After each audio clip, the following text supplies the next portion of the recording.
ಪ್ರಜಾಬುದ್ಧ ನಾಯಕ ಎಂದರೆ ರಾಹುಲ್ ಗಾಂಧಿ. ಸಂಸತ್ನಲ್ಲಿ ಪ್ರಸ್ತಾಪ ಆಗಬೇಕಾಗಿದ್ದ ವಿಚಾರವನ್ನ ಬೀದಿಯಲ್ಲಿ ಹೇಳ್ತಾರೆ.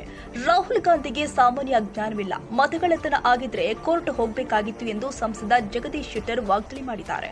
ಬೆಳಗಾವಿಯಲ್ಲಿ ಮಾತನಾಡಿದರು.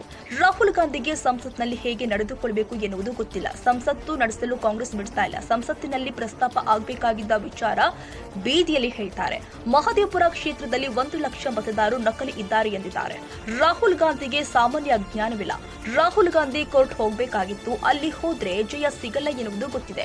ಮತದಾರ ಪಟ್ಟಿಯನ್ನ ಕೋರ್ಟ್ನಲ್ಲಿ ಪ್ರಸ್ತಾಪ ಮಾಡಬೇಕು. ಅಣುಬಾಂಬ್ ಹಾಕಿ ನಾನು ಆಯೋಗಕ್ಕೆ ಭೇಟಿ ಆಗ್ತೀನಿ ಎಂದಿದ್ದಾರೆ.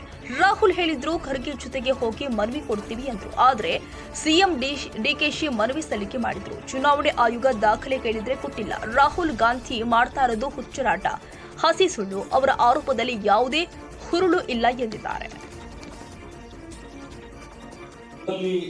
ರಾಹುಲ್ ಗಾಂಧಿಯವರು ಅವರ ಇತ್ತೀಚಿನ ನಡವಳಿಕೆಗಳು ಮತ್ತು ಅವರ ಹೇಳಿಕೆಗಳು, ಅವರು ಹಲವಾರು ಏನು ವಿಚಾರಗಳನ್ನು ಪ್ರಸ್ತಾಪ ಮಾಡ್ತಾರೆ.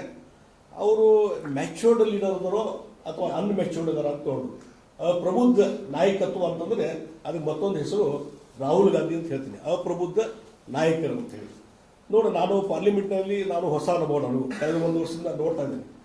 ಅಲ್ಲಿ ಒಬ್ಬ ಲೀಡರ್ ಆಫ್ ಅಪೋಸಿಷನ್ ಯಾವ ರೀತಿ ನಡ್ಕೋಬೇಕು, ಯಾವ ವಿಚಾರಗಳು ಪ್ರಸ್ತಾಪ ಮಾಡಬೇಕು, ಒಂದು ಕಾಂಗ್ರೆಸ್ ಪಾರ್ಟಿ ಯಾವ ರೀತಿ ಇವತ್ತು ವಿಚಾರಗಳನ್ನು ಮಂಡನೆ ಮಾಡಬೇಕು, ಡಿಬೇಟ್ ಮಾಡಬೇಕು ನೋಡಿ. ಈ ಅಧಿವೇಶನದಲ್ಲಂತೂ ಆ ಒಂದೆರಡು ವಿಚಾರ ಬಗ್ಗೆ ಡಿಸ್ಕಷನ್ ಆಗಿದ್ದು ಬಿಟ್ಟರೆ ಆಲ್ಮೋಸ್ಟ್ ಬೆಳಿಗ್ಗೆ ನಾವು ಹೋಗ್ತೀವಿ, 11 ಗಂಟೆಗೆ ಗದ್ದಲ ಹಾಕ್ತಾರೆ, 12 ಗಂಟೆಗೆ ಅಡ್ಜೋನ್ ಆಗ್ತದೆ, ಮತ್ತೆ 3 ಗಂಟೆಯಿಂದ ಮತ್ತೆ ನೆಕ್ಸ್ಟ್ ಡೇಗೆ ಇದಾಗ್ತದೆ.